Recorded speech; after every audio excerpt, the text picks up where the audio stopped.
Assalamualaikum teman-teman, salam rahayu. Ketemu lagi di channel Misteri Sumatera 88 dan kita masih tetap membahas legenda tewasnya Mahapati Gajah Mada di Tumihang. Namun kita masih mempelajari dulu kisah yang sudah kami sampaikan beberapa waktu yang lalu. Dan juga kita di episode ini juga melanjuti episode sebelumnya, bahwa di era digital ini kebohongan sejarah tak bisa lagi disembunyikan. Nah, di episode ini juga kami ingin mengajak teman-teman bahwa dengan teknologi dan era digital sekarang, jejak-jejak Nusantara kita yang banyak berada di tempat lain bisa diikuti dengan kekuatan teknologi. Untuk itulah judul hari ini adalah Jejak Nusantara dalam Arsip Dunia, ketika sejarah kita tersimpan di negeri orang. Oke, kita mulai. Kita sering diajarkan bahwa sejarah Nusantara ada di kitab dan prasasti. Tapi, tahukah kamu sebahagian catatan terpenting tentang siapa kita justru tersimpan ribuan kilometer dari tanah ini? Di gudang berdebu di Amsterdam, perpustakaan Oxford, hingga rak digital Harvard, sejarah kita disimpan oleh orang lain.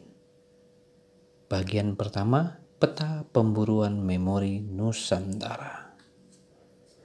Setelah penjajahan, banyak naskah kuno, laporan perjalanan, bahkan surat diplomatik dari kerajaan-kerajaan Nusantara dibawa ke luar negeri. Contoh, Belanda di Leiden, Kitlev menyimpan ribuan manuskrip Jawa, Melayu, Batak, Bugis. Inggris, British Library menyimpan naskah kuno Minangkabau dan surat kerajaan Aceh. Amerika Serikat, Library of Congress menyimpan peta kuno Jawa dan laporan kolonial awal. Di Tiongkok banyak menyimpan juga peta dan sejarah Nusantara yang biasa disebut dengan transkrip Tiongkok. Banyak dari ini telah didigitalisasi dan bisa diakses bebas, seperti Kitlev Digital Collection, British Library South Asian Collection, dan Silk Road Archive Cina. Bayangkan, sejarah Batak bisa lebih lengkap dibaca di Boston. Surat Sultan Aceh pada Ratu Elizabeth pertama lebih terawat di Inggris ketimbang di tanah kelahirannya. Lanjut, bagian kedua yang disembunyikan sejarah resmi. Dari manuskrip Tiongkok diketahui bagaimana Majapahit mengirim upeti ke Tiongkok, bukan sebaliknya. Jangan lupa ya, Majapahit pernah mengirim upeti ke Tiongkok. Dan dari transkrip Tiongkok lah diketahui bahwa Raden Wijaya melakukan tipu muslihat dan pengkhianatan terhadap pasukan Kublai Khan, dan kisah itu tidak tertulis di dalam kitab Nagarakertagama. Lanjut, dari laporan Portugis dan Belanda awal tercatat adanya kekuatan seperti Aru, Lamuri, atau Haru yang tidak disebut dalam babat Jawa. Lanjut, catatan misionaris mencatat praktik spiritual lokal yang dianggap liar oleh Eropa, tapi menyimpan nilai filosofi tinggi. Banyak kerajaan luar Jawa tak disebut bukan karena tak penting, tapi karena mereka tak tunduk. Dalam catatan resmi, mereka dihilangkan, tapi dunia mencatat mereka. Bagian ketiga, saat teknologi membuka lemari kebenaran. Digitalisasi membuka peluang siapapun untuk membaca dokumen yang dulu hanya untuk akademisi elit. kita bisa bandingkan kitab Pararaton vs catatan Cina, Kidung Sunda vs laporan Portugis tentang Perang Bubat. Banyak anak muda mulai menggali, menerjemahkan, membandingkan. Inilah era kita, bukan hanya membaca sejarah, tapi menyilangkannya. Bukan hanya menghafal, tapi membongkar dan merakit ulang kebenaran. Kami ulang di sini ya. Inilah era kita, bukan hanya membaca sejarah, tapi menyilangkannya. Bukan hanya menghafal, tapi membongkar dan merakit ulang kebenaran. Lanjut. Sejarah adalah medan perang ingatan. Dulu yang punya kuasa bisa memilih apa yang ditulis dan apa yang dibuang.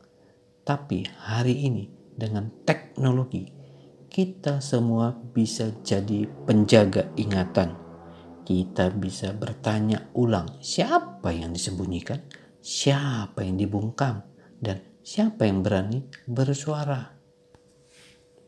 Makna kalimat ini sangat dalam, terutama dalam konteks sejarah yang selama ini dimonopoli oleh kekuasaan. Mari kita uraikan. Sejarah adalah medan perang ingatan. Artinya, sejarah bukan sekedar catatan masa lalu, tapi ruang pertarungan antara versi yang ingin diingat dengan versi yang sengaja dilupakan. Siapa yang menang? Mereka yang mencatat atau mereka yang disingkirkan. Dulu yang punya kuasa bisa memilih apa yang ditulis dan apa yang dibuang. Artinya, penguasa di masa lalu menentukan isi sejarah. Mereka bisa menghapus tokoh yang tak mereka suka, membesar-besarkan peran sendiri, atau menyembunyikan peristiwa kelam seperti pengkhianatan, pembantaian, atau perlawanan dari daerah lain. Tapi hari ini dengan teknologi kita semua bisa jadi penjaga ingatan. Artinya kini dengan internet, digitalisasi arsip, dan media sosial, siapapun bisa mengakses, membongkar, membandingkan, dan menyuarakan sejarah alternatif yang lebih jujur. Kita bisa bertanya ulang siapa yang disembunyikan, siapa yang dibungkam, dan siapa yang berani bersuara. Ini adalah ajakan untuk refleksi. Siapa tokoh atau peristiwa yang sengaja dihilangkan dari narasi utama? Siapa kelompok yang dibungkam atau direduksi? Siapa di era sekarang yang berani menggali ulang, bersuara, dan membuka sisi lain sejarah? Kalimat ini adalah seruan untuk dekolonisasi ingatan, bahwa kini rakyat bisa merebut kembali narasi sejarah dari tangan elit atau penjajah dan menyusun ulang berdasarkan kejujuran, bukan kepentingan. Kalimat itu adalah seruan agar kita sebagai rakyat mengambil kembali kendali atas narasi sejarah yang selama ini dimonopoli, disaring, atau dimanipulasi oleh penguasa, elit, dan penjajah. Mari kita pecah maknanya. Dekolonisasi ingatan. Ini berarti kita membebaskan cara berpikir dan memahami sejarah dari pengaruh kolonialisme penjajah. Bukan hanya oleh bangsa asing, tapi juga oleh elit lokal yang mewarisi cara berpikir penjajah, menyembunyikan, memilih, dan mengatur cerita sejarah sesuai kepentingan mereka. Rakyat bisa merebut kembali narasi sejarah. Dulu hanya mereka yang punya kuasa, raja, penjajah, bangsawan, elit politik yang bisa menentukan versi sejarah yang ditulis dan diwariskan.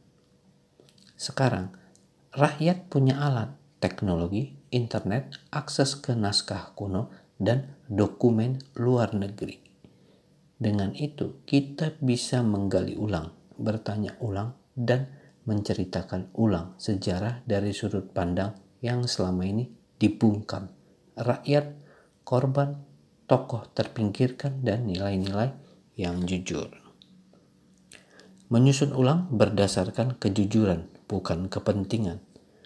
Ini ajakan untuk menulis sejarah yang berani jujur, meski menyakitkan. Banyak tokoh besar seperti Gajah Mada atau Majapahit pun harus bisa ditinjau ulang secara adil. Tidak ditutup-tutupi karena kebanggaan nasional semata, tapi ditimbang kesimpulan dengan arti keseluruhan.